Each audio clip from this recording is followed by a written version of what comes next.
kebakaran rumah di permukiman padat di Koja, Jakarta Utara gara-gara kompor yang dipakai memasak mie instan lupa dimatikan.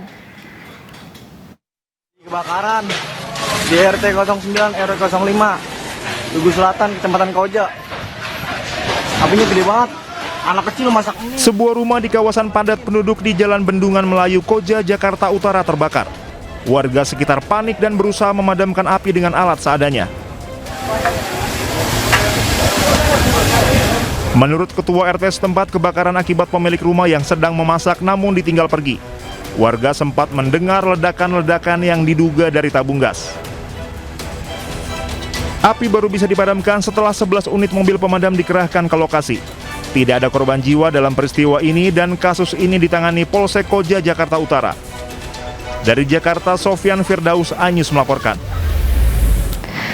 Sementara itu, kebakaran di pabrik sepatu rumahan di Mojokerto, Jawa Timur membuat seorang karyawan terluka bakar. Api berasal dari pembakaran tungku sepatu yang menyambar tumpukan lem.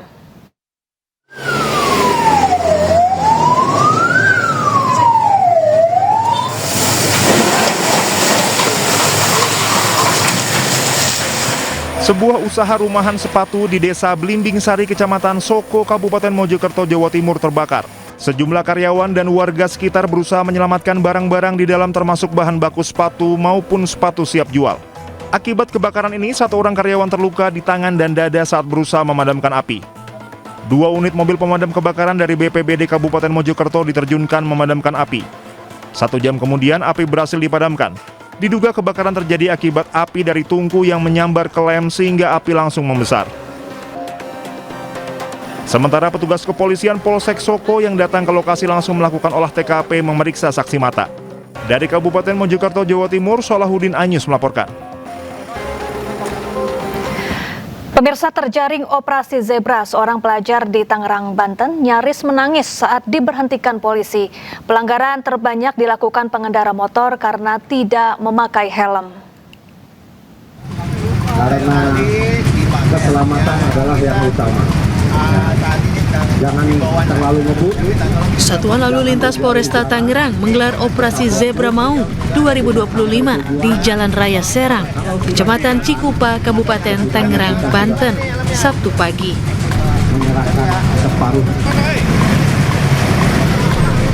Seorang pelajar yang tidak memakai helm ini seketika panik saat dihampiri petugas Satlantas Polresta Tangerang. Sadar kesalahannya, pelajar itu memohon sampai menyampaikan beragam alasan agar tidak ditilang petugas. Beberapa pengendara sepeda motor yang terlihat melanggar lalu lintas karena tidak memakai helm diberikan helm oleh anggota kepolisian dari Satlantas Polresta Tangerang. Kasatlantas Polresta Tangerang AKP Zaini mengatakan, operasi Zebra Maung hari ini bertujuan untuk menyadarkan para pengendara untuk menaati lalu lintas dan menjaga keselamatan. Jadi untuk hitung dari tanggal 17 November kemarin kita sudah melaksanakan beberapa kegiatan berkaitan dengan operasi Zebra, antara lain himbauan, penyuluhan, dan hari ini kami melaksanakan kampanye kegiatan sosialisasi dan himbauan juga di beberapa titik yang ada di wilayah hukum Polresta Tangerang.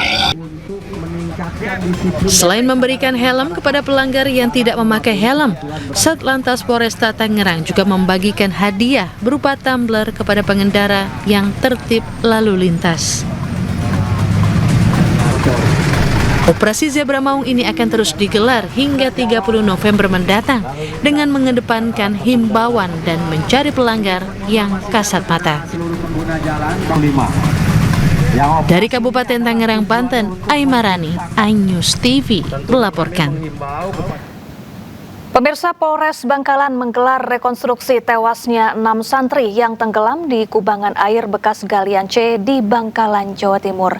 Dalam rekonstruksi terungkap para korban santri ini telah meminta izin pada Ustadz dan Ustazah. 13 santri dan 7 ustadz serta ustazah dilibatkan dalam rekonstruksi kasus tewasnya tenggelamnya 6 santri di kubangan air bekas galian C di Bangkalan, Jawa Timur. Rekonstruksi dimulai dari awal keberangkatan para santri dari halaman Pondok Pesantren Tatfiz Jabal Quran di Desa Parse, Bangkalan. Mereka lalu berjalan keluar lingkungan pondok untuk latihan bersama jelang lomba antar santri di Bangkalan.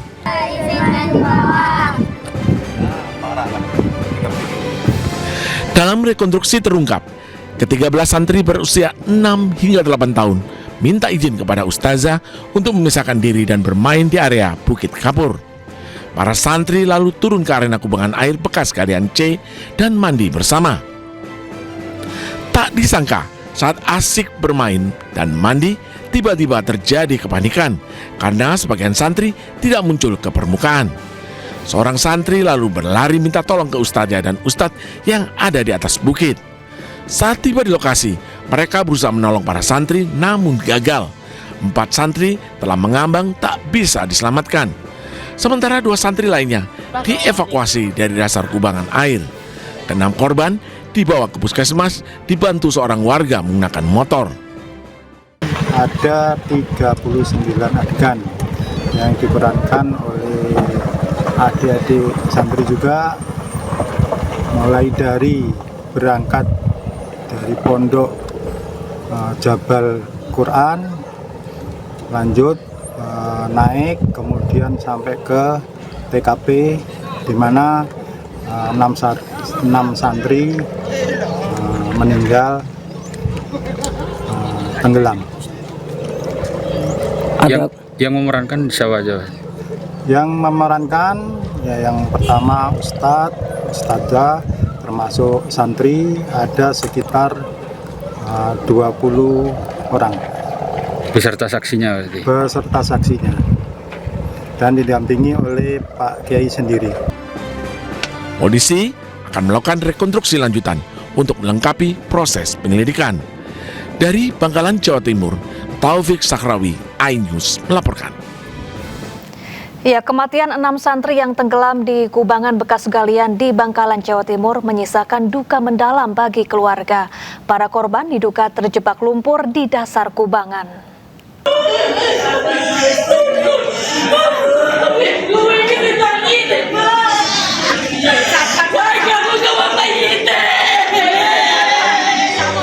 Tangis histeris keluarga bersaut-sautan di Puskesmas Jedi, Kabupaten Bangkalan, Jawa Timur.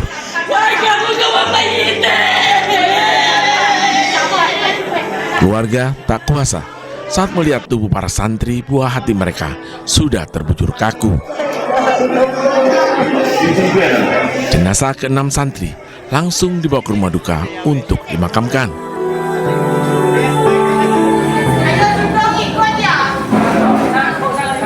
Sementara seorang ustadz yang berusaha menolong korban dirujuk ke RSUD Syarifah Ambamirato Ebu Bangkalan.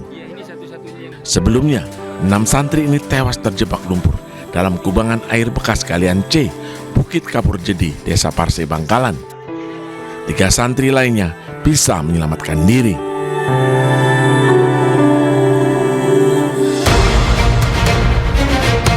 Untuk menyelidiki kasus ini, polisi telah melakukan olah TKP di beberapa titik di kubangan air bekas galian C, Bukit Kapur Jedi, mulai dari jalur kedatangan para korban hingga saat mereka memasuki kubangan air. Tim Liputan iNews melaporkan. Pemirsa, saat hujan, selain banjir, waspada juga terhadap sambaran petir. Atap balai desa di Kabupaten Pasuruan, Jawa Timur jebol akibat terkena sambaran petir. Dek, acur mumur. Acur. Seperti inilah kondisi pendopo Balai Desa Tunggul Wulung, Kecamatan Pandaan, Kabupaten Pasuruan, Jawa Timur setelah tersambar petir. Atap genting, rontok, dan plafon terbuat dari bambu jebol akibat kerasnya sambaran petir. Bahkan wifi dan kabel listrik jebol. Menurut perangkat desa, ada 5 sambaran petir cukup keras dan yang paling terakhir menyambar atap genting pendopo balai desa. Beruntung tidak ada korban jiwa dalam kejadian ini karena kondisinya sepi. Petirnya ini keras gitu maksudnya? Keras sekali. Keras. Bukan 1 kali, hampir 5 kali. 5 kali ya? 5 kali. Iya, langsung nyambar balai desa ini, Pak? Nyambar balai desa. Ini kejadiannya. Iya. Tapi beruntungnya itu tidak ada perangkat dan warga kemudian biasanya ini banyak kegiatan anak TK, anak PAUD, kemudian itu hari Jumat jam 10 sudah nggak ada. Sementara sejumlah emak-emak bekerja bakti membersihkan puing material pendopo sebagai bentuk kepedulian. Rencananya balai desa akan diperbaiki dalam waktu secepatnya dengan dana swadaya agar genting tidak bocor di saat musim hujan ini. Dari Pasuruan, Jawa Timur, Jaka Samudra, iNews melaporkan. Pemirsa, kasus kematian Dwi Nanda Levi, dosen Universitas 17 Agustus Semarang, masih belum menemui titik terang. Sejumlah mahasiswa mendatangi Polda Jawa Tengah untuk mengawal perkembangan kasus.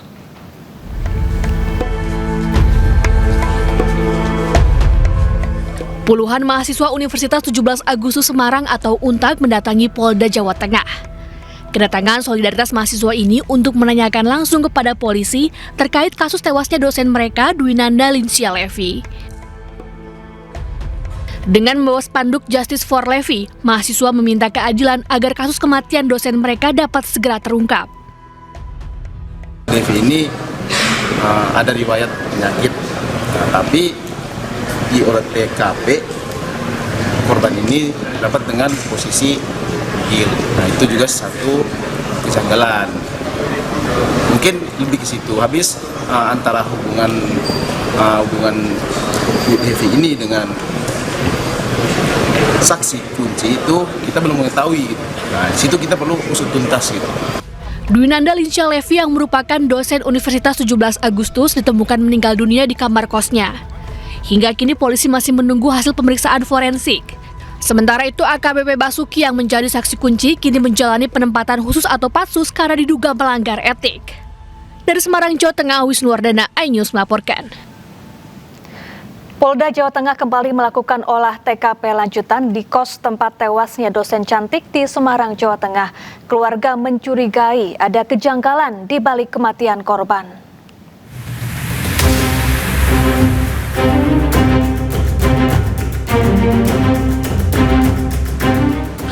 Polisi kembali melakukan olah TKP lanjutan di Kostel di Gajah Mungkur, lokasi tewasnya Dwi Nanda Lincia Levi, dosen Universitas 17 Agustus Semarang.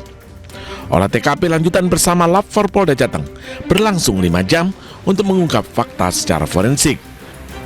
Polisi juga menyelidiki ada tidaknya dugaan unsur pidana dalam kematian korban, termasuk ada tidaknya keterlibatan AKBP Basuki perwira polisi yang berada di lokasi saat kematian korban. Melakukan tindakan olah TKP lanjutan, kami menggunakan lapor dari Polda Jawa Tengah dalam rangka untuk mengungkap fakta-fakta secara forensik. Mungkin dari lapor sendiri mungkin ada sampel-sampel yang diambil untuk penyelidikan semua bukti-bukti yang ada di dalam yang terkait dengan ada kejadian meninggal orang itu semua tidak. Saat ini, AKBP Basuki telah ditahan di penempatan khusus Polda Jawa Tengah selama 20 hari hingga 8 Desember mendatang. Lantaran diduga melanggar kode etik berada satu lokasi dengan korban dengan status sudah beristri. Sementara itu, keluarga mencurigai adanya kejanggalan dalam kematian korban. Sang kakak mengungkapkan adik sematawayangnya itu merupakan pribadi yang tertutup. Korban tidak pernah bercerita hubungannya dengan AKBP Basuki. Dugaan kejanggalan ini diperkuat saat kiriman foto dari AKBP Basuki yang memperlihatkan korban tewas dengan bercak darah di tubuh langsung dihapus oleh AKBP Basuki. Saya juga mewakili keluarga besar yang menginginkan semua peristiwa ini bisa terungkap secara transparan dan jelas, biar keadilan bisa ditegakkan. Untuk semua menyangkut kepentingan masalah sangkutan ini, kasus ini, pihak keluarga sudah menyerahkan kepada pendamping hukum keluarga saya atas nama Bang Zainal Tir. Foto itu sudah dikirim, loh ini ada bercak di paha, ada bercak kayak masih mengalir segar itu darahnya, kemudian di perut. Itu menurut pengakuan Butiwi ya, yang di Purwokerto. Butiwi apa ya, Pak D ya? Budi ya? Itu bude saya. Budinya sempat cerita ke saya. Nah, ketika saat itu belum sempat foto-foto itu, foto gambar-gambar itu belum sempat disimpan, dihapus lagi, artinya ditarik lagi oleh pengirimnya. Iya. Keluarga korban meminta Polda Jawa Tengah menyelidiki kasus ini secara transparan. Sejumlah barang bukti, ponsel dan laptop milik korban sudah diamankan polisi. Dari Semarang, Jawa Tengah, Wisnu Wardana, iNews melaporkan. 200 rumah warga di 2 dusun yang ada di kaki Gunung Semeru rata dengan tanah akibat erupsi dan banjir lahar. Sementara lebih dari 600 orang masih bertahan di 2 posko pengungsian.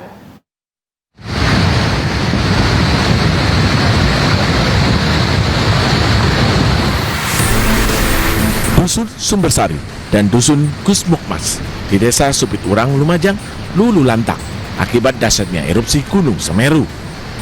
200 rumah warga rata dengan tanah. Seluruh warga di 2 dusun ini diungsikan dan masih bertahan di 2 lokasi pengungsian yang berada di Kecamatan Pronojiwo, yaitu SMP 2 Pronojiwo dan SDN 4 Supiturang. 4 hari berada di pengungsian, dari 645 pengungsi, terdapat 84 lansia mulai terserang berbagai penyakit, mulai dari demam hingga mengeluhkan nyeri badan. Selain lansia yang masuk kelompok rentan, salah seorang pengungsi yang ada di SDN 4 Supiturang dalam kondisi hamil muda. Ibu muda ini mengeluhkan belum mendapatkan suplemen untuk ibu hamil selama berada di pengungsian. Harapannya ya minta dikasih susu bumil, makanan sehat dan tempat tidur yang layak gini, pastilah. Hingga saat ini, status Gunung Semeru masih awas. Masyarakat dilarang beraktivitas di radius 20 km dari puncak Gunung Semeru. Dari Lumajang, Jawa Timur, Yayan Nugroho, iNews melaporkan. Ya, banjir lahar dingin melanda aliran sungai Gunung Semeru di Lumajang, Jawa Timur. Banjir lahar terjadi karena intensitas hujan yang tinggi berakibat pada naiknya debit air.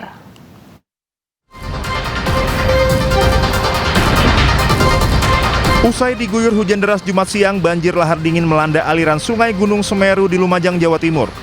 BPBD Jawa Timur mencatat getaran banjir terekam seismograf dengan amplitudo maksimal 45 mm.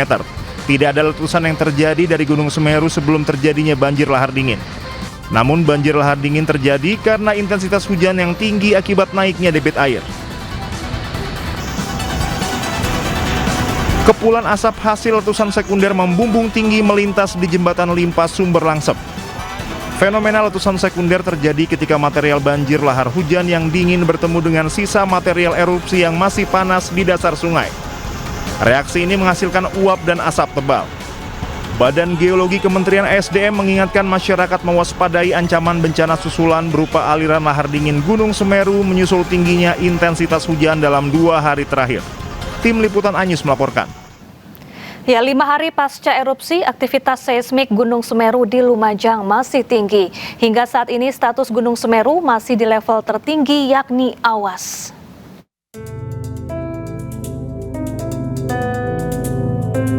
Letusan Gunung Semeru terekam kamera pengawas di Desa Oro-Oro Ombo, Kecamatan Pronojiwo, Lumajang, Jawa Timur.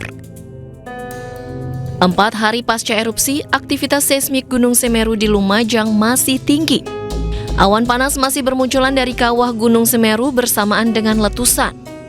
Dari data pos pengamatan Gunung Api Semeru dalam 24 jam terakhir, terjadi 157 gempa letusan, 17 kali gempa guguran, dan 19 kali gempa hembusan. Gunung Semeru pada saat ini masih dalam fase erupsi berkelanjutan, di mana aktivitasnya masih tinggi. Di sini masih terekam gempa-gempa letusan. Setelah kemarin masih terjadi awan panas, akan tetapi durasinya relatif pendek. Kemudian lahar juga terjadi dikarenakan pada saat ini terjadi hujan dan yang mengakibatkan membawa material-material hasil erupsi dan menjadi lahar di sungai-sungai yang berhulu di puncak di Gunung Semeru. Karena statusnya masih awas, masyarakat dilarang beraktivitas di radius 20 km dari puncak Gunung Semeru. Dari Lumajang, Jawa Timur, Yayan Nugraha, iNews melaporkan. Ya, selain keluhkan kesehatan, para pengungsi terdesak kebutuhan baju layak pakai. Mereka juga mulai mencemaskan nasib mereka lantaran kehilangan rumah dan harta benda. 5 hari bertahan di posko pengungsian SMP 2 Pronojiwo, 192 warga mulai cemas memikirkan nasib mereka ke depannya lantaran tidak ada hunian yang bisa ditempati. Rumah beserta harta benda mereka lenyap diterjang awan panas dan banjir lahar Gunung Semeru. Para pengungsi mulai kehabisan pakaian dan membutuhkan pakaian layak pakai dari donatur sebagai pakaian ganti. Lantaran saat erupsi terjadi, para pengungsi selamatkan diri tanpa membawa apapun dari rumah.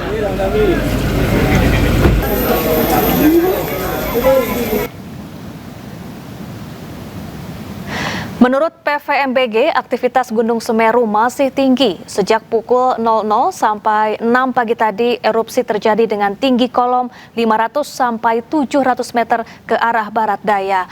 Hingga kini Gunung Semeru masih berada di level 4 atau awas. Petugas mengimbau kepada warga agar tidak melakukan aktivitas sejauh 20 km dari puncak gunung, dan warga juga diminta waspada awan panas guguran dan lahar sepanjang aliran Gunung Semeru. Sementara itu, pasca erupsi Gunung Semeru, Badan Nasional Penanggulangan Bencana memetakan ulang kawasan rawan bencana. Langkah ini untuk menentukan zona merah atau lokasi terlarang untuk permukiman warga. Petugas menggunakan drone thermal untuk mendeteksi dampak sebaran awan panas Gunung Semeru yang terjadi pada 19 November lalu. Hal ini dilakukan untuk menentukan kembali kawasan rawan bencana atau zona merah sebagai wilayah steril dari permukiman warga untuk meminimalisir dampak bencana erupsi susulan. Tapi dari sisi surface-nya itu kelihatan kalau suhunya itu lebih tinggi. Ya, untuk mengetahui informasi terkini dari Lumajang, Jawa Timur, sudah ada rekan kami jurnalis iNews, ada Yayan Nugroho di lokasi pengungsian kawasan Pronojiwo. Selamat siang, Yayan. Bagaimana kondisi para pengungsi di sana saat ini? Saya berada di SMP 2 Pronojiwo, di mana hingga hari kelima ini masih ada sekitar 645 pengungsi yang masih menempati 2 titik pengungsian. Saya akan memperlihatkan suasana di posko pengungsian saat ini. Memang saat ini terlihat lengang. Jika siang hari akan kembali untuk mencari barang-barang. Bisa dilihat ini satu ruangan masih lengang. Dan kemarin juga petugas sudah memenuhi alas untuk tidur, sudah dibagikan matras. Para pengungsi ini lebih nyaman. Tenda darurat juga agar satu rang kelas bisa diisi oleh pengungsi dan lebih apa? Terima kasih Yayan Nugroho langsung dari Lumajang, Jawa Timur, dan selamat bertugas kembali. Pemirsa, Pemkab Bantul Yogyakarta tetapkan status tanggap darurat bencana menyusul bencana hidrometeorologi yang mengakibatkan putusnya akses jalan utama bagi warga Sri Harjo, Bantul Jumat lalu. Bersama Pak Arif. Tak hanya memutus akses jalan, pergerakan tanah di wilayah ini juga menyebabkan kerusakan sejumlah rumah warga. Untuk menghindari hal yang tidak diharapkan, warga yang rumahnya mengalami retakan diminta mengungsi ke tempat yang lebih aman. Sementara itu, pemerintah Kabupaten Bantul juga telah membuka beberapa pos untuk menyalurkan bantuan bagi warga seperti selimut, alat mandi, serta mendirikan dapur umum guna mensuplai makanan bagi warga di lokasi pengungsian. Sampai 14 hari ke depan, 5 Desember, Bantul dalam kondisi darurat bencana hidrometeorologi. Nah, di dalam masa inilah kami akan melakukan langkah-langkah yang diperlukan untuk penyelamatan nyawa. Ya, sebelumnya Kapolri Jenderal Listio Sigit Prabowo mengecek langsung kesiapsiagaan tanggap bencana Provinsi Daerah Istimewa Yogyakarta di Satbrimobda Polda DIY. Personel hingga sarana dan prasarana dipastikan siap melayani masyarakat.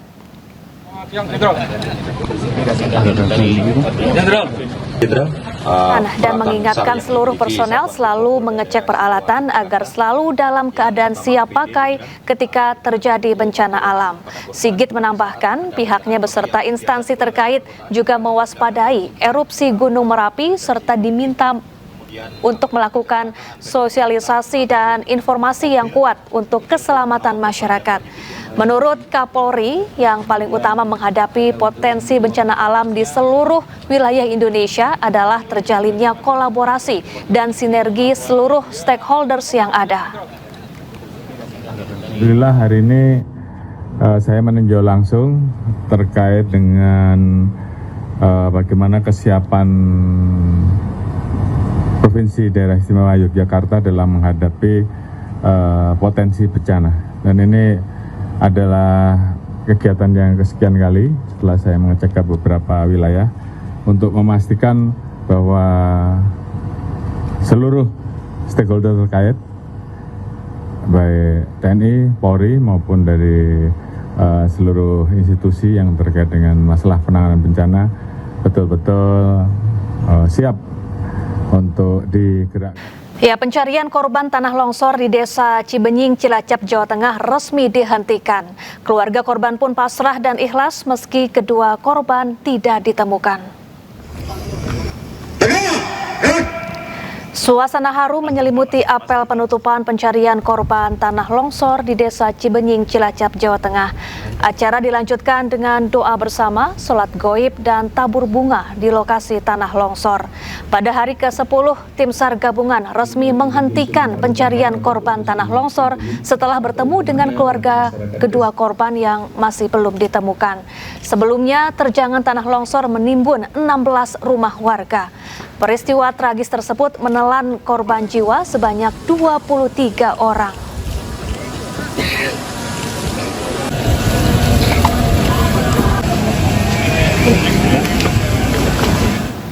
Pemirsa, Komite Nasional Keselamatan Transportasi melakukan investigasi terkait pesawat jatuh di Karawang, Jawa Barat. Petugas mengumpulkan data teknis mengenai kondisi terakhir pesawat sebelum jatuh.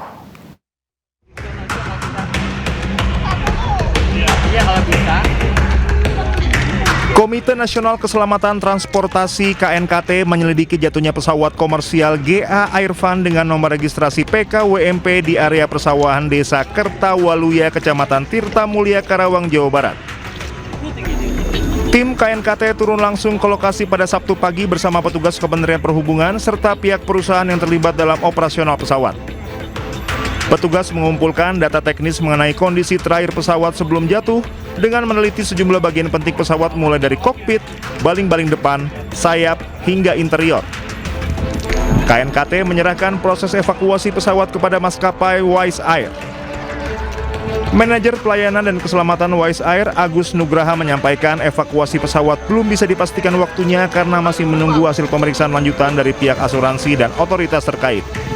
Sudah, kami menunggu dari timnya mereka. Kami sudah kirim foto, kita sudah kirim data-data semua. Timlah mereka yang akan menentukan. Jadi kami hari ini masih tetap berada di sini untuk menunggu dari teman-teman dari asuransi. KNKT sudah menyatakan pesawat ini dalam tidak layak terbang. Berarti pemeriksaan KNKT sudah selesai juga hari ini? Pemeriksaan KT secara fisik, Pak. Secara fisik sudah cukup. Sudah cukup? Ya. Tapi untuk selanjutnya kan mereka akan meneliti kenapa ini bisa terjadi. Bukan siapa yang salah, tapi kenapa ini bisa terjadi. Pasti ada sesuatu yang harus diperbaiki. Dan hasil akhir dari KNKT bukan menyalahkan, tapi memberikan satu rekomendasi untuk perbaikan ke depannya seperti apa. Hasil penyelidikan lebih lanjut diharapkan dapat memberikan kepastian mengenai faktor penyebab jatuhnya pesawat, sekaligus menjadi dasar bagi maskapai dan otoritas penerbangan dalam menentukan langkah berikutnya. Dari Karawang, Jawa Barat, Rudi Setiawan, iNews melaporkan. Kita ke informasi lain, pemirsa. Wakil Presiden RI Gibran Rakabuming Raka berpidato di Forum Konferensi Tingkat Tinggi G20 di Afrika Selatan. Gibran memamerkan sistem pembayaran KRIS di hadapan para pemimpin negara.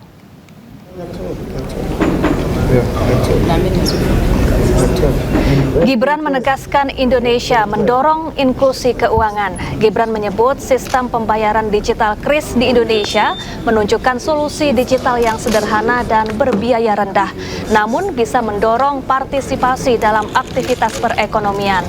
Adapun Gibran akan berpidato dalam 3 sesi di Forum KTT G20.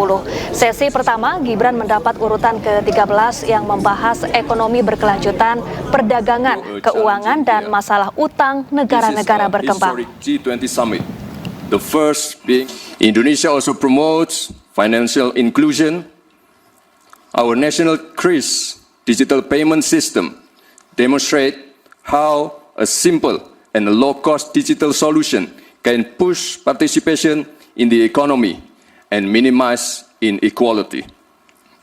Emerging technologies such as crypto asset, digital tokens, including Bitcoin, may create both opportunities and risks. Therefore, Indonesia proposes that the G20 initiate dialogue on intelligence economy. Ya, sebelumnya Wapres Gibran tiba di Bandara Johannesburg Jumat waktu setempat dengan disambut tarian unik khas Afrika Selatan. Gibran kemudian menyampaikan pidato perdananya di ajang Indonesia Afrika CEO Forum 2025.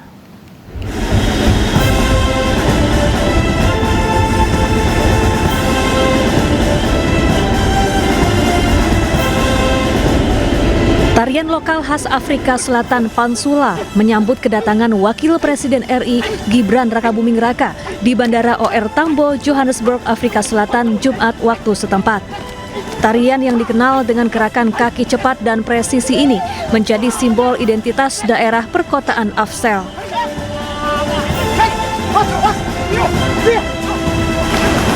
Gibran juga disambut sejumlah menteri Afrika Selatan.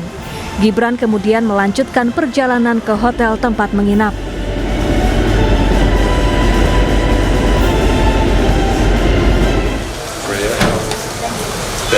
Setibanya di hotel, Gibran disambut diaspora Indonesia yang tinggal di Afrika Selatan. Mereka menyanyikan lagu Rayuan Pulau Kelapa di hadapan Gibran.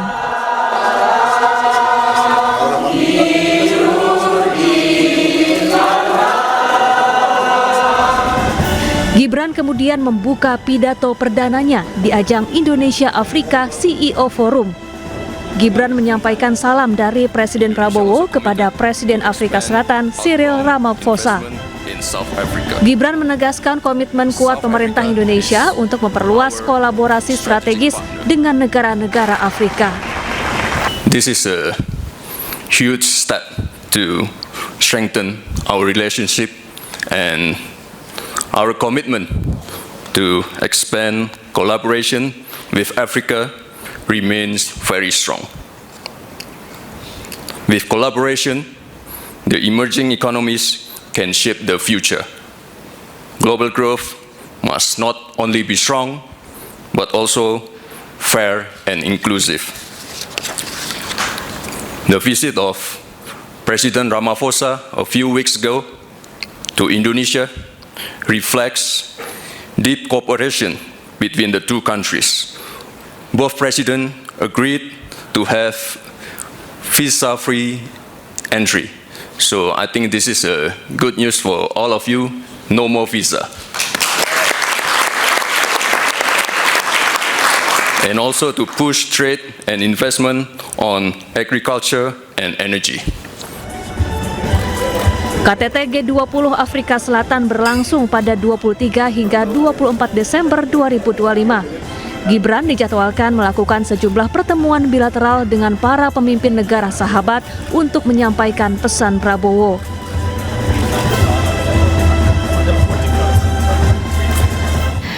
Pemirsa, Sekjen PBNU Saifullah Yusuf merespons kabar beredarnya hasil risalah rapat harian Syuriah yang berisi permintaan agar Ketua Umum Yahya Khalil Stakuf atau Gus Yahya mengundurkan diri.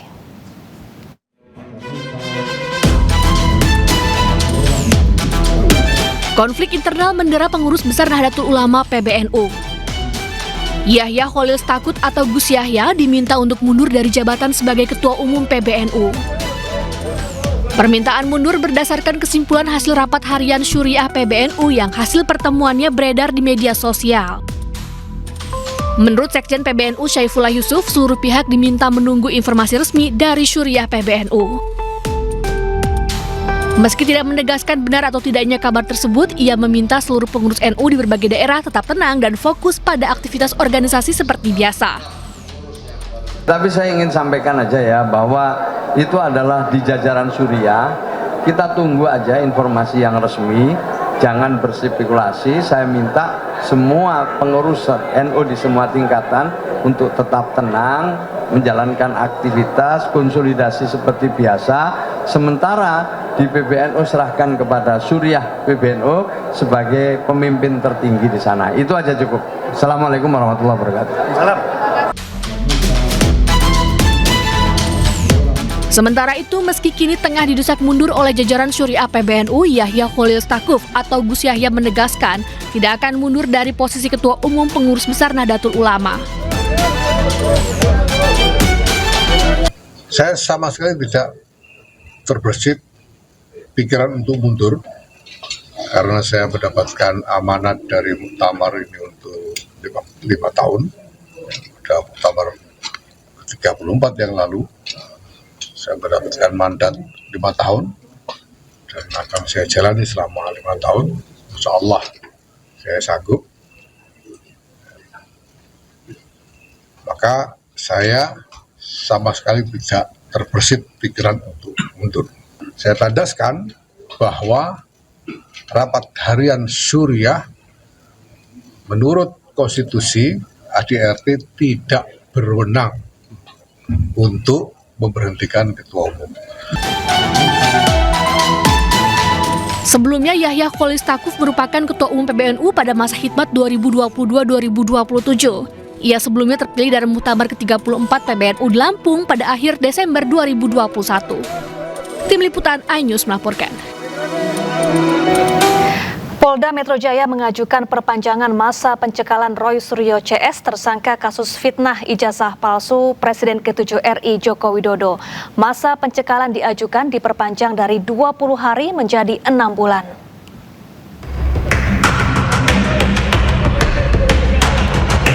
Pencekalan terhadap Roy Suryo CS ke luar negeri dalam kasus tudingan ijazah palsu Presiden ke-7 Republik Indonesia berlaku selama 20 hari. Namun Kabid Humas Polda Metro Jaya menuturkan pencekalan terhadap ke-8 tersangka ini akan diperpanjang dari awalnya 20 hari menjadi 6 bulan. Alasannya untuk memudahkan proses penyelidikan yang dilakukan oleh Polda Metro Jaya yang saat ini masih berlangsung. Jadi pencekalan oleh penyidik itu dikirimkan untuk ke-8 yang berstatus tersangka.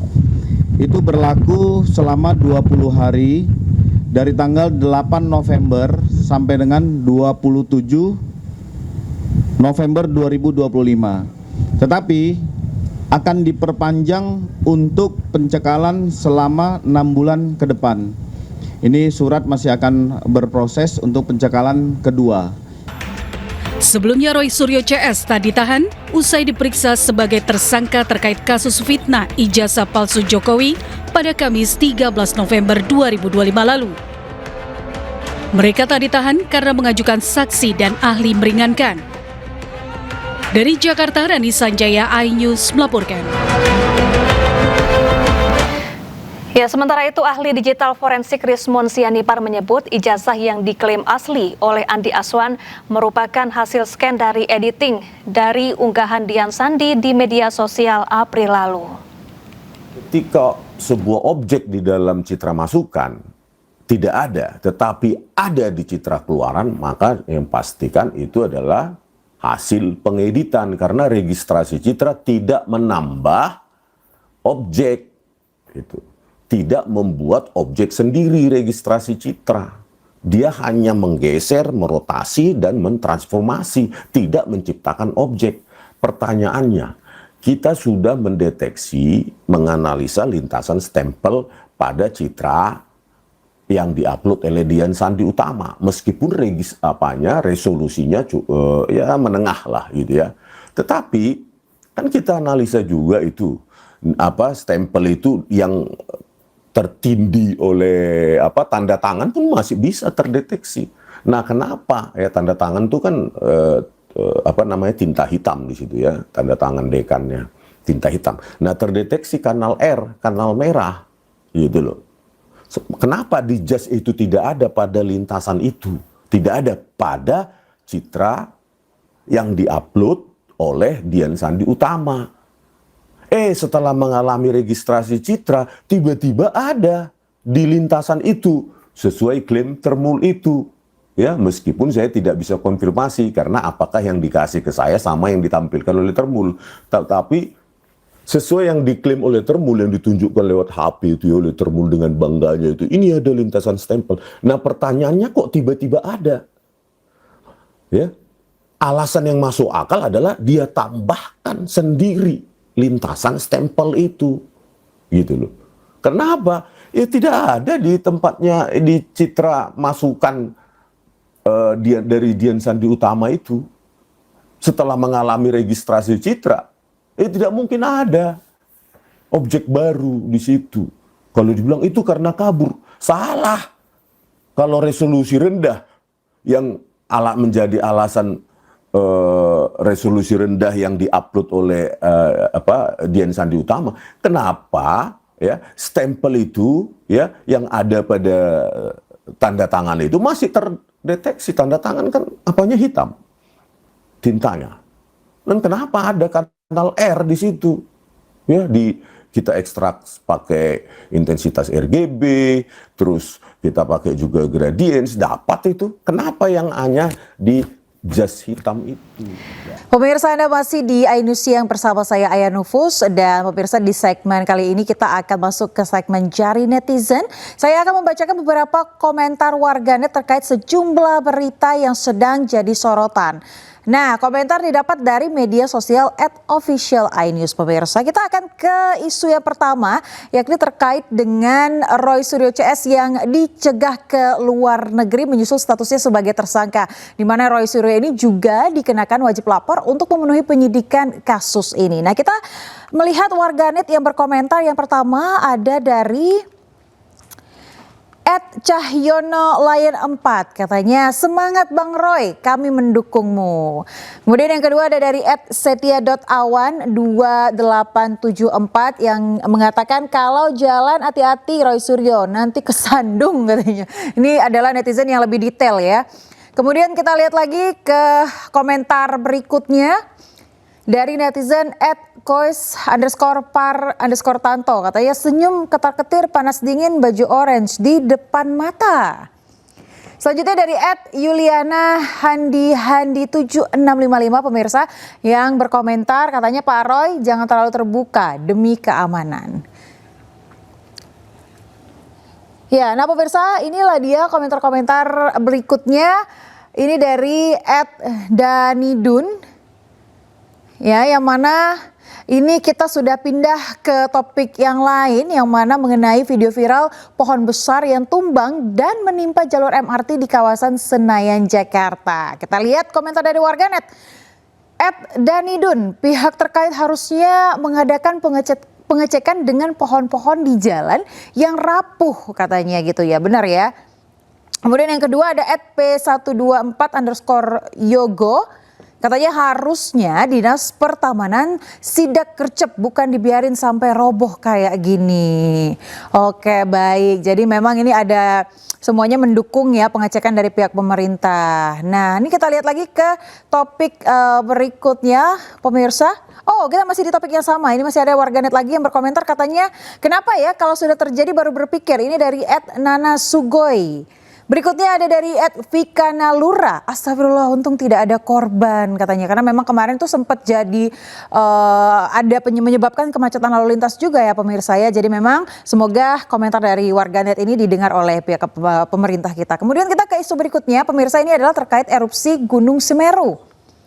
Kita lihat komentar yang pertama dari @shower_ZZ Cycles. Katanya turut berduka cita, innalillahi wa inna ilaihi rajiun.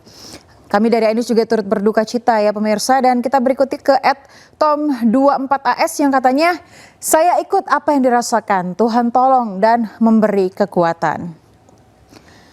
Selanjutnya kita juga masih punya komentar dari warganet pemirsa dari @laksanatri87 yang katanya, ya Allah lindungilah semua warga di sekitarnya, amin. Dan yang terakhir pemirsa ada dari @irols, katanya lo gimana sih masih ada pendaki yang aktif, memang gak ada larangan sebelum erupsi, kan ada status. Katanya kita sama-sama berdoa semoga siapapun yang masih berada di atas Gunung Semeru ini diberi keselamatan dan juga bisa pulang ke rumah dengan keadaan bersih dan juga selamat. Baik pemirsa, itu dia tadi sejumlah pendapat masyarakat di kolom komentar sosial media pilihan redaksi iNews terkait 3 topik yang tengah jadi sorotan selama sepekan.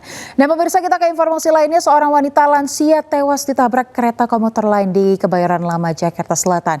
Korban tertabrak saat menyeberangi rel dan tidak mendengar teriakan petugas palang pintu.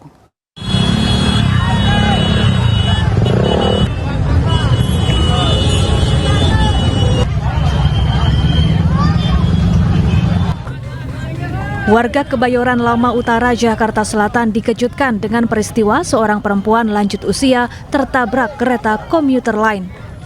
Polisi yang mendapat laporan ini langsung mendatangi lokasi dan mengidentifikasi korban.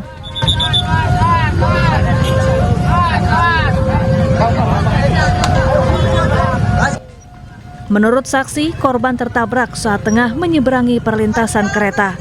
Korban diduga tidak mendengar teriakan petugas palang pintu. Berarti dia ketabraknya dari arah Kebayoran, Kebayoran ya. Menuju mana tuh?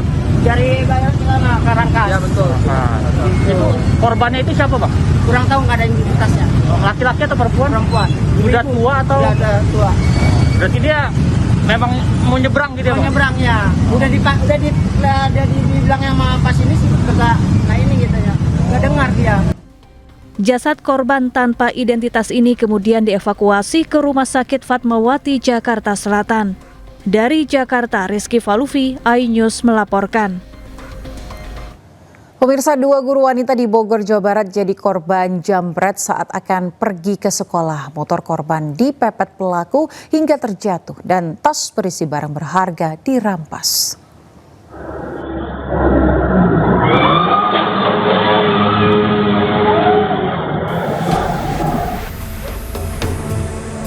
Inilah rekaman kamera pengawas saat 2 guru wanita yang berboncengan di Jalan Raya Bojong Nangka, Kecamatan Gunung Putri, Kabupaten Bogor, terjatuh usai dipepet jambret yang merampas tasnya. Salah satu korban luka serius dan patah tulang tangan. Korban kehilangan tas berisi ponsel dan dompet berisi uang tunai.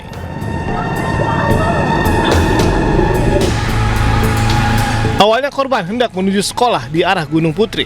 Meski jalanan ramai, pelaku nekat melancarkan aksinya dari arah belakang setelah menyalip dari sisi sebelah kiri. Jadi kayaknya dia sempat tarik-tarikan, bu guru yang di posisi di belakang sempat tarik-tarikan sama begal itu. Mungkin kalah tenaga kali ya. Jadi ini dia kebanting ke kiri ya, seret. Nah tasnya sempat keambil. Nah itu untuk posisi motor dari arah ke sini tuh lagi kosong pak. Posisi masih di depan sono no. Jadi orang tuh nggak tahu itu tuh jambret apa emang keserempet langsung kabur ya. Warga sekitar mengaku semakin resah dengan maraknya aksi kejahatan jalanan di wilayah Gunung Putri dalam beberapa pekan terakhir. Mereka berharap polisi meningkatkan patroli serta segera menangkap para pelaku. Dari Kabupaten Bogor, Jawa Barat, Cahyat Supriyatna, iNews melaporkan. Sementara itu pemirsa, seorang emak-emak jadi korban penjamretan tas hingga tersungkur saat mengejar pelaku yang kabur. Pelaku yang terekam CCTV berhasil ditangkap polisi.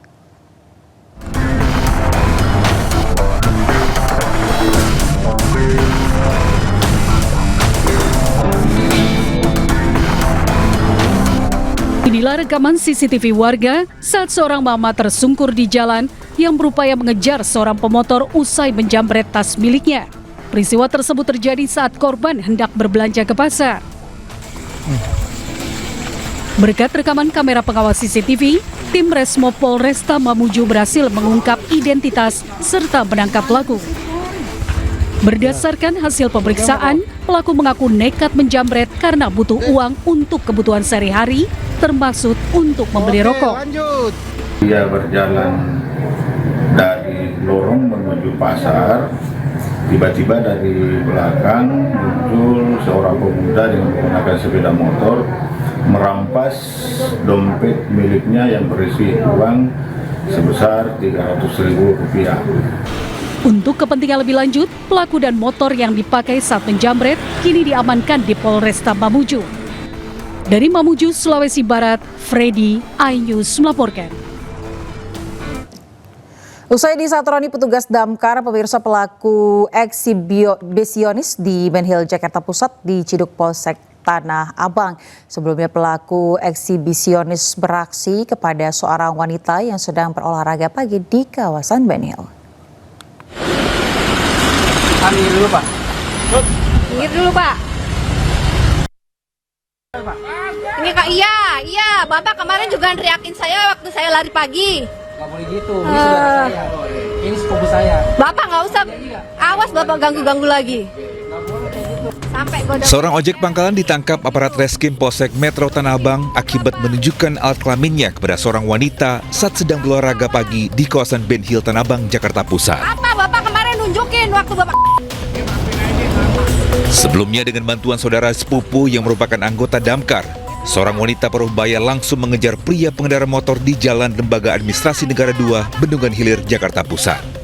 Meski petugas damkar hanya melakukan peneguran, namun berbekal video rekaman yang tengah viral di media sosial, petugas Reskrim Polsek Metro Tanah Abang langsung bergerak cepat. Pelaku berinisial B, usia 62 tahun, yang berprofesi sebagai pengemudi ojek pangkalan diamankan petugas saat tengah menunggu penumpang di pangkalan ojek tak jauh dari lokasi kejadian. Karena dia emang mangkalnya memang di situ terus, jadi saya tiap hari memang ketemu dengan pelaku. Berarti kenal sama pelaku? Enggak kenal. Untuk pelaku berdasarkan keterangan yang sudah kita periksa dan kita ambil dari pengakuannya terhadap korban, dia sudah melakukan 2 kali. Akibat perbuatannya yang berbau asusila, pelaku terancam hukuman 5 tahun penjara. Dari Jakarta Pusat, Rani Stone Sanjaya, iNews melaporkan. Kita ke informasi lain, pemirsa, pelaku balap liar dibubarkan dan ditangkap polisi di Tuban, Jawa Timur karena meresahkan warga. Untuk memberi efek jera, orang tua para pelaku dipanggil ke kantor polisi.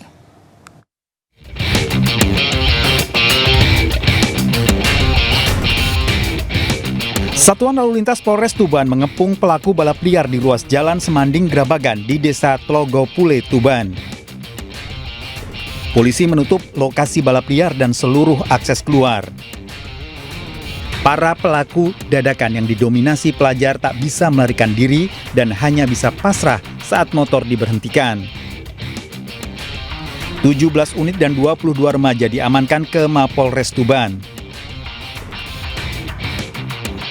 Untuk menekan aksi balap liar, petugas memanggil orang tua masing-masing pelaku guna memberikan pembinaan. Orang tua pelaku menangis mengetahui anaknya diamankan, yang lain menegur keras perbuatannya. Kami bertindak berdasarkan aduan dari masyarakat bahwa mereka merasa terganggu akan adanya balap liar. Untuk kendaraan sendiri nanti akan kami tahan 3 hari sampai pemilik kendaraan ini bisa, karena kami lihat tadi beberapa kendaraan itu masih ada yang tidak sesuai dengan standarnya. Usai meminta maaf kepada orang tua, pelaku menjalani pembinaan. Dari Tuban, Jawa Timur, Pipit Wibawanto, iNews melaporkan. Pemirsa, seorang pelajar tewas tertembak senapan angin di lokasi tawuran di kawasan Talo, Kota Makassar, Sulawesi Selatan. Korban tewas akibat luka tembak di bagian dada.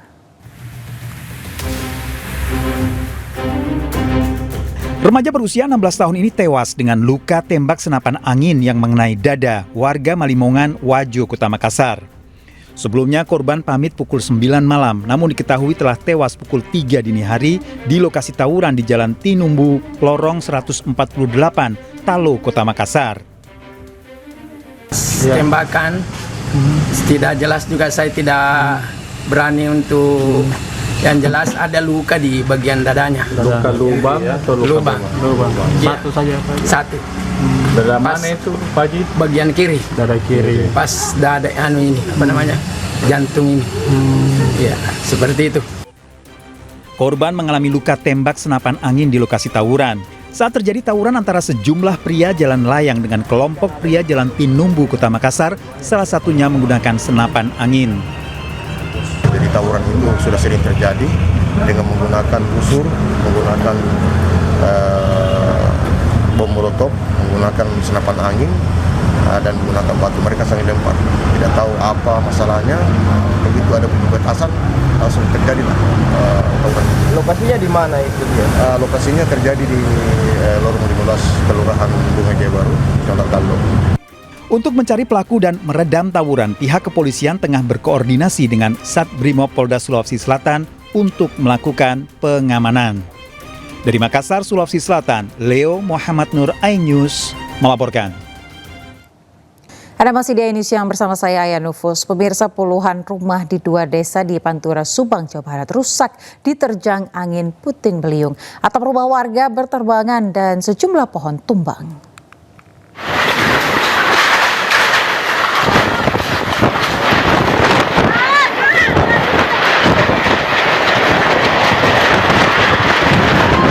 Angin puting beliung menerjang Desa Tanjung Tiga dan Desa Muara di Kecamatan Belanakan, Kabupaten Subang, Jawa Barat. Dalam video amatir terlihat angin menyapu atap rumah warga.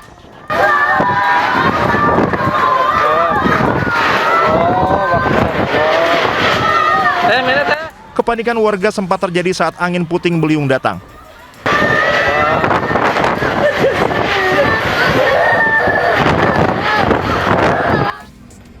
Angin kencang disertai hujan deras ini mengakibatkan 14 rumah warga di Desa Tanjung Tiga rusak. Sementara di Desa Muara, 60 rumah warga mengalami kerusakan sedang dan ringan. Bahkan akibat hembusan angin yang begitu kuat, atap baja ringan sebuah toko terlempar hingga 20 meter. Selain rumah warga, angin juga menumbangkan sejumlah pohon. Kena angin puting beliung, disertai hujan dan petir. Yang kena atap terbang. Terus pohon-pohon bertumbang. Kurang lebih jam 5 sore itu hujan bercampur angin sangat kencang, ya mengakibatkan kurang lebih ada 60-an rumah, tapi ya semuanya itu rusak sedang, rata-rata di atap. Cuman yang di barisan sini nih, ini dampak dari baja ringan yang terbang dari sebelah, ya kurang lebih terbangnya sampai 20 meter menimpa ke atap-atap rumah tetangga gitu, warga. Tidak ada korban jiwa maupun luka dalam peristiwa ini. Saat ini warga mulai melakukan perbaikan atap rumah yang rusak ringan. Dari Subang, Jawa Barat, Yudi Heriawan Juanda, iNews melaporkan. Libur Natal dan Tahun Baru menjadi momen yang ditunggu pemirsa. Selain libur panjang, masyarakat juga bisa berlibur dengan tiket kereta api dengan harga diskon. Dan berikut liputan rekan Ismalia dan juru kamera Ari Setiawan. Untuk meningkatkan minat masyarakat dalam momen libur Natal dan Tahun Baru, PT KAI khususnya Daop 1 Jakarta menghadirkan promo tiket sebesar 30%. Dan bagi para pengguna kereta api yang mau mendapatkan diskon 30% ini bisa membeli tiket dari 21 November 2025 hingga 10 Januari 2026. Namun dengan masa keberangkatan tanggal 22 Desember 2025 hingga 10 Januari 2026. Dan tiket ini tentunya bisa dibeli di seluruh platform yang menjual tiket resmi dari PT KAI. Dan untuk diskon tarif 30% ini berlaku di kereta api ekonomi komersil, kereta api jarak jauh dan kereta api lokal Jakarta yang berangkat dari wilayah Daop 1 Jakarta. Dan bagi para pengguna kereta api ini dihimbau untuk 1 jam sebelum keberangkatan sudah berada di stasiun untuk bisa mendaftarkan face recognition ataupun juga mendeteksi wajah supaya lebih mudah dan mempersingkat waktu untuk masuk ke dalam stasiun dan melakukan keberangkatan dari stasiun. Dan juga pastinya untuk diskon ini bertujuan untuk meningkatkan minat masyarakat dalam momentum libur Natal dan Tahun Baru. Dari Jakarta, Ismalia Aristiawan, iNews melaporkan. Pameran Gaikindo Jakarta Auto Week 2025 hadir memanjakan para pecinta otomotif.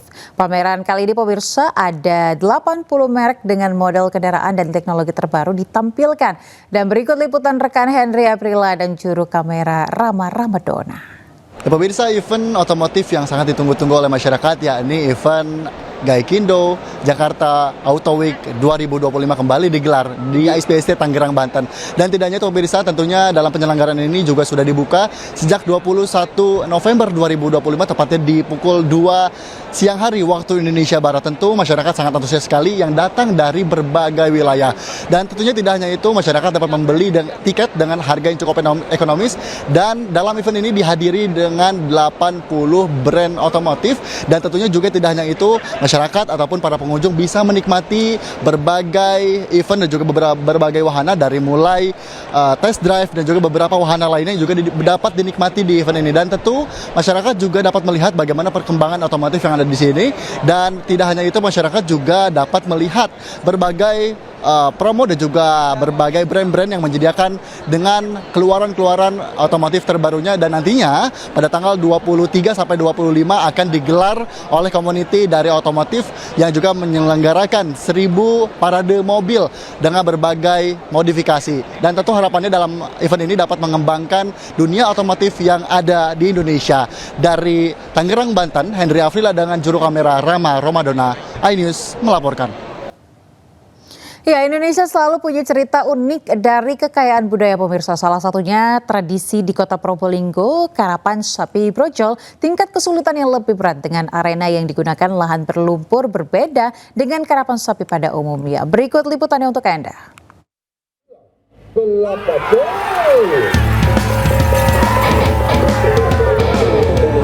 Jadi hiburan masyarakat yang selalu dinantikan. Inilah lomba karapan sapi brojol. Bagaimana tidak, jika karapan sapi pada umumnya di arena tanah yang kering, karapan sapi brojol digelar di arena berlumpur yang tentunya punya tingkat kesulitan lebih berat. Dan sapi yang diperlombakan berjenis sapi limosin.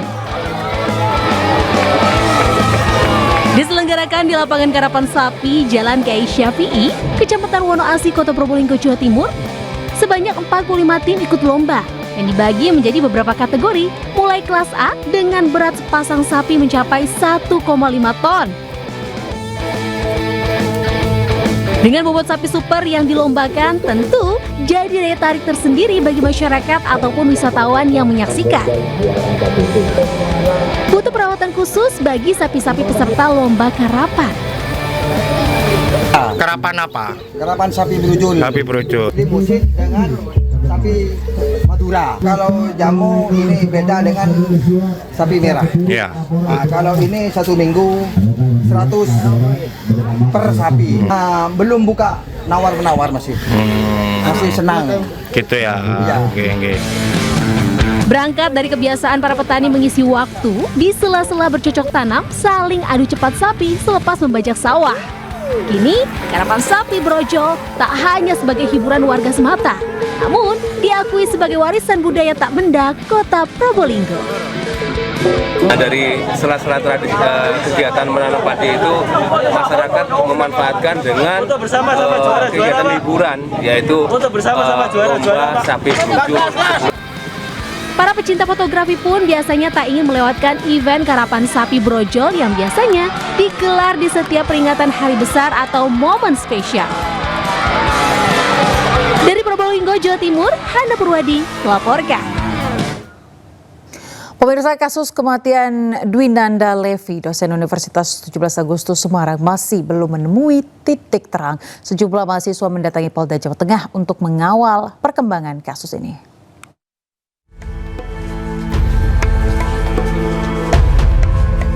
Puluhan mahasiswa Universitas 17 Agustus Semarang atau UNTAG mendatangi Polda Jawa Tengah. Kedatangan solidaritas mahasiswa ini untuk menanyakan langsung kepada polisi terkait kasus tewasnya dosen mereka Dwinanda Lincia Levi. Dengan membawa spanduk Justice for Levi, mahasiswa meminta keadilan agar kasus kematian dosen mereka dapat segera terungkap.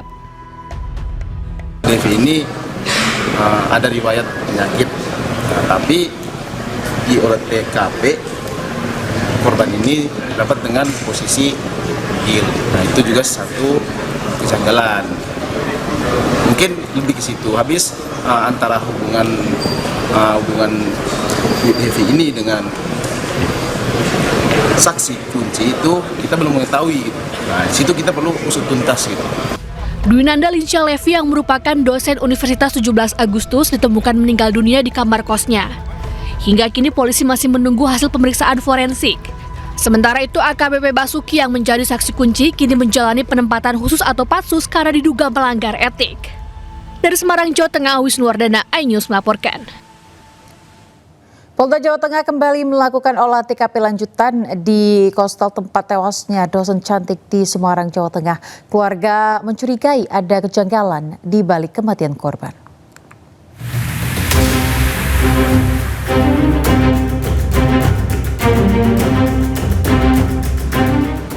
Polisi kembali melakukan olah TKP lanjutan di Kostel di Gajah Mungkur, lokasi tewasnya Dwinanda Linsya Levi, dosen Universitas 17 Agustus Semarang. Olah TKP lanjutan bersama Lab 4 Polda Jateng berlangsung 5 jam untuk mengungkap fakta secara forensik. Polisi juga menyelidiki ada tidaknya dugaan unsur pidana dalam kematian korban, termasuk ada tidaknya keterlibatan AKBP Basuki perwira polisi yang berada di lokasi saat kematian korban. Melakukan tindakan olah TKP lanjutan, kami menggunakan lapor dari Polda Jawa Tengah dalam rangka untuk mengungkap fakta-fakta secara forensik.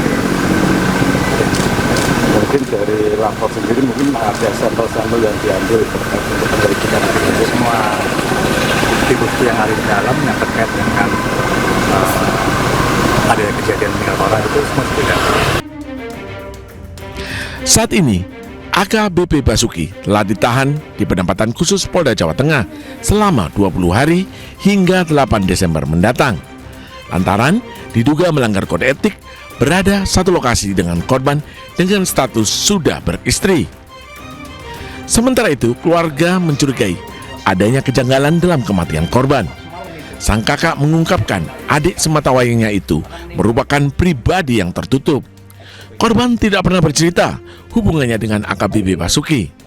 Dugaan kejanggalan ini diperkuat saat kiriman foto dari AKBP Basuki yang memperlihatkan korban tewas dengan bercak darah di tubuh langsung dihapus oleh AKBP Basuki.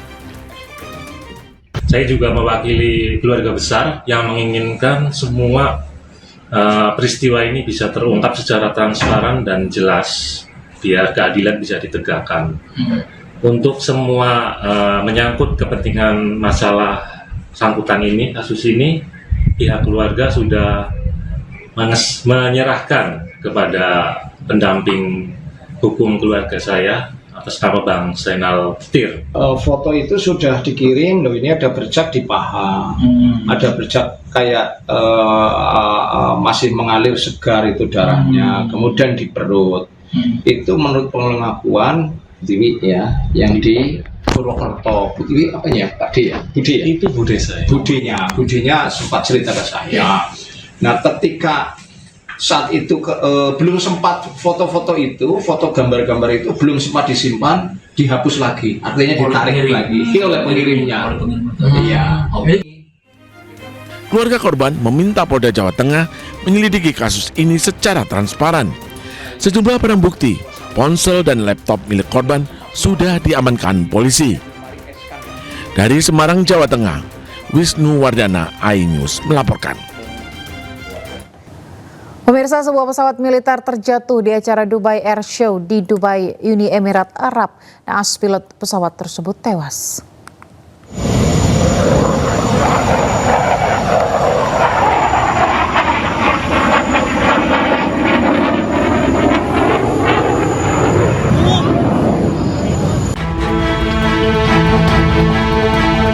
Sebuah jet tempur Tejas milik Angkatan Militer India terjatuh. Kecelakaan ini terjadi saat pesawat sedang beratraksi di gelaran Dubai Air Show di Dubai, Uni Emirat Arab. Keterangan dari saksi mata di lokasi, pesawat sempat berputar rendah sebelum jatuh dan terbakar di dekat lokasi pertunjukan. Bola api pun terlihat dan kepulan asap hitam membumbung tinggi. Ratusan orang yang menonton langsung terkejut dan petugas di lapangan pun panik.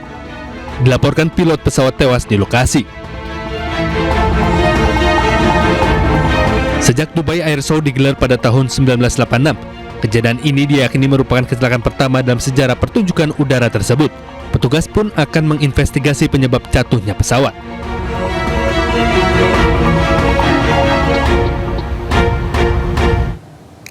Pemirsa, ibu kota Kolombia diguncang kericuhan setelah para mahasiswa menggelar aksi protes. Mereka melemparkan bom molotov, sementara polisi membalas dengan tembakan gas air mata dan semprotan meriam air.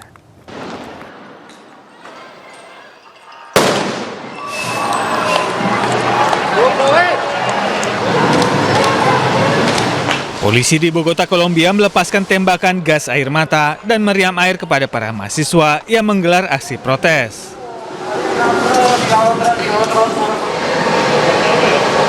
Sementara itu, massa membalas dengan melemparkan bom molotov. Demonstran berkumpul untuk memperingati protes massa pada 21 November 2019 lalu. Aksi protes ini merupakan wadah bagi warga untuk melawan ketidaksetaraan sosial serta menentang reformasi pemerintah. Akibat unjuk rasa ini, arus lalu lintas sempat terganggu.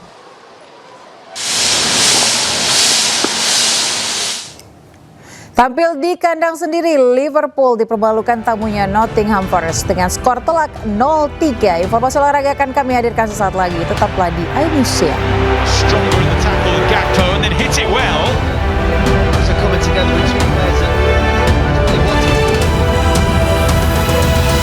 Pemirsa, puncak perayaan Hari Ikan Nasional digelar di momen Car Free Day Jakarta pada Minggu pagi. Dalam kegiatan ini dibagikan 1.000 porsi olahan udang saus Padang yang dimasak oleh Ketua Komisi 4 DPR Titik Soeharto dan Menko Bidang Pangan Zulkifli Hasan.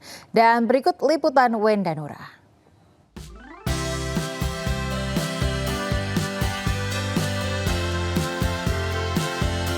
Nah, pada hari ini memang diselenggarakan Hari Ikan Nasional, tepatnya di Anjungan Sarinah.